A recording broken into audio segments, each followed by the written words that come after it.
Good morning all students. Welcome to online classes. आज आपकी 10th class में हिंदी की ऑनलाइन क्लास है। आज हम आपका हिंदी में चैप्टर नंबर 2 बाल गोविंद भगत करने जा रहे हैं। पहले मैं आपको बताऊं बाल गोविंद भगत कौन थे। ये एक ऐसे व्यक्ति की इस चैप्टर में बात की गई है आपकी कि जो बिल्कुल साधारण और सन्यासी था। बाल गोविंद भगत एक छोटे कद के व्यक्ति थे। उनकी आयु 60 साल के आसपास की थी। वे शरीर पर कपड़ों के नाम पर केवल एक धोती ही पहनकर रखते थे। वे संत कबीर को बहुत मानने वाले थे, उनके पदों का बहुत गुणगान करते थे। बाल गोविंद भगत के एक ही पुत्र था जिसका विवाह उसने बड़ी धूमधाम से किया। वह अपने बेटे से बहुत प्यार करता था, लेकिन उसके बेटे की अचानक मृत्यु के बाद उसकी जो पुत्र वधू थी वो विधवा हो जाती है। बाल गोविंद उसकी मृत्यु पर अपनी पुत्र वधू से जश्न मनाने को कहता है। वो कहता है कि उसकी आत्मा तो परमात्मा में विलीन हो चुकी है, हमें उसकी मौत का दुख नहीं मनाना चाहिए, हमें उसका एक उत्सव मनाना चाहिए। जो आत्मा थी वो परमात्मा से जाकर मिल चुकी है। बाल गोविंद जो भगत थे वो जो सामाजिक रूढ़िवादिता की बातें थी उनको नहीं मानते थे। वे समाज की सोच से बहुत परे थे, उनकी सोच बहुत अलग थी। वो विधवा विवाह को एक अच्छी बात मानते थे, इसलिए वह अपने पुत्र वधू की पुनः विवाह की बात करते हैं कि उनकी पुत्र जो वधू थी वो छोटी उम्र में विधवा हो चुकी है, इसलिए वो चाहते थे कि उसका पुनः विवाह हो। वह ग्रामीण लोगों की तरह ही खेत में कार्य करते थे, खेतों का काम करते थे, बिल्कुल एक साधारण सन्यासी की तरह ही जीवन जीते थे।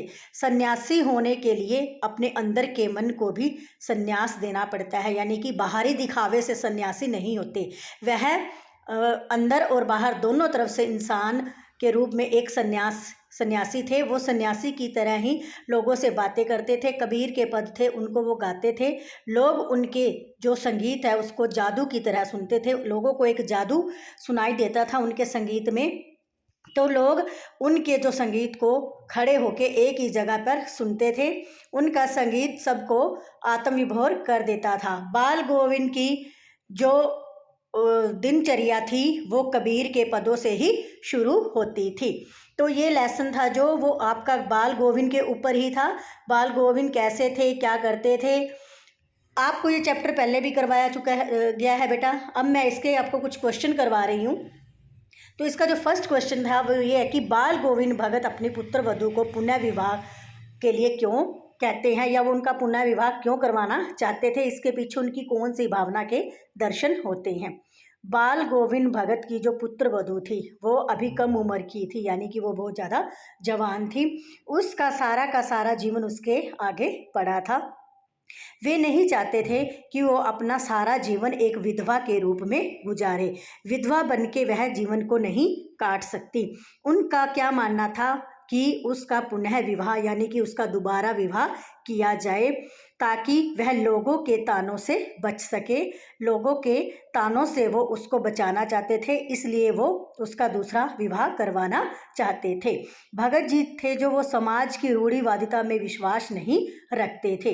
वे समाज की स्थिति को भली भांति जानते थे, समझते थे कि जो समाज है उस समाज के लोग एक विधवा के साथ कैसा व्यवहार करते हैं, विधवा के बारे में क्या सोच रखते हैं। लेकिन जो उसकी पुत्र वधू थी वो नहीं चाहती थी पुनः विवाह करवाना। वो चाहती थी कि वे उनके पास रहकर उनकी सेवा करे।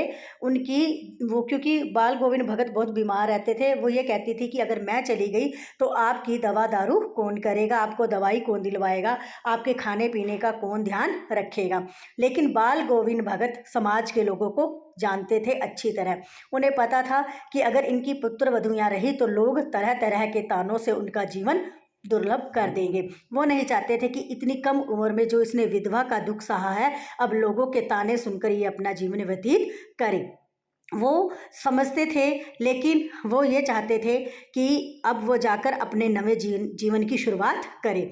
वो जानते थे कि उसे अपने पास रखने पर भी समाज तरह तरह की बातें ही करेगा और उसका जो जीवन है वो लोगों के ताने सुन सुनकर उसका जीवन नष्ट हो जाएगा। तो इसलिए वो अपनी पुत्र वधू का दोबारा विवाह करना चाहते थे। वो चाहते थे कि वो अपना विवाह करके पुनः अपने जीवन का निर्वाह कर सके। सेकंड क्वेश्चन है इसका, बाल गोविंद भगत का चरित्र चित्रण, यानी कि वो उनका चरित्र कैसा था। तो बाल गोविंद भगत ईश्वर के भगत थे, वो ईश्वर को मानने वाले थे। ठीक है, गृहस्थ यानी कि गृहस्थी का जीवन जीते हुए भी वो एक साधु जैसा जीवन व्यतीत करते थे। उनकी आयु 60 साल की थी। वे एक ही धोती पहनते थे और सिर पर टोपी धारण कर कर रखते थे। सर्दियों में भी वह अपने पास एक काले रंग का कंबल रखते थे और उस कंबल को जब भी ज़्यादा सर्दी होती थी उसी कंबल को अपने ऊपर ओढ़ लेते थे। उनके माथे पर एक चंदन का लेप यानी कि चंदन का एक टीका लगा होता था। जब भी वो घर से बाहर निकलते थे माथे पर चंदन का टीका लगाकर ही निकलते थे। बाल गोविंद क्या थे, अन्य ग्रामीणों की तरह खेती बाड़ी का काम करते थे। सारा दिन वो खेतों में काम करते थे, हल चलाते थे। वे खेत में काम करते समय भी प्रभु की भक्ति, प्रभु का सिमरन करते थे, क्योंकि वो सिर्फ प्रभु की भक्ति में ही लीन रहना चाहते थे। वे कबीर को बहुत मानते थे। कबीर के पद वो सुबह शाम गाया करते थे। उनका जो संगीत है वो एक जादू की तरह था। ऐसे लगता था जैसे कोई जादू हो रहा है। जो भी सुनता था वो उनके संगीत में लीन हो जाता था।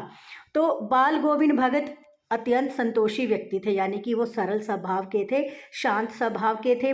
वे सबके साथ एक जैसा व्यवहार करते थे। वे आत्मा को परमात्मा का अंश मानते थे। वे मानते थे कि जो आत्मा है वो परमात्मा की ही एक अंश है। आत्मा और परमात्मा दोनों एक ही हैं। यानी कि जब भी व्यक्ति की मृत्यु होती है तो मोक्ष प्राप्ति यानी कि आत्मा को परमात्मा में विलीन होना ही पड़ता है। मृत्यु उनके लिए एक मोक्ष प्राप्ति का साधन थी। और सामाजिक रूढ़ियों का अगर बात की जाए तो वो सामाजिक रूढ़ियों में उनका विश्वास नहीं था। उनकी दृष्टि में स्त्री और पुरुष सब समान थे। वे सभी को समान मानते थे। वे विधवा विवाह के पक्ष में थे, इसलिए तो वो अपनी पुत्र वधू का पुनः विवाह करवाने की बात पर बार बार जोर दे रहे थे।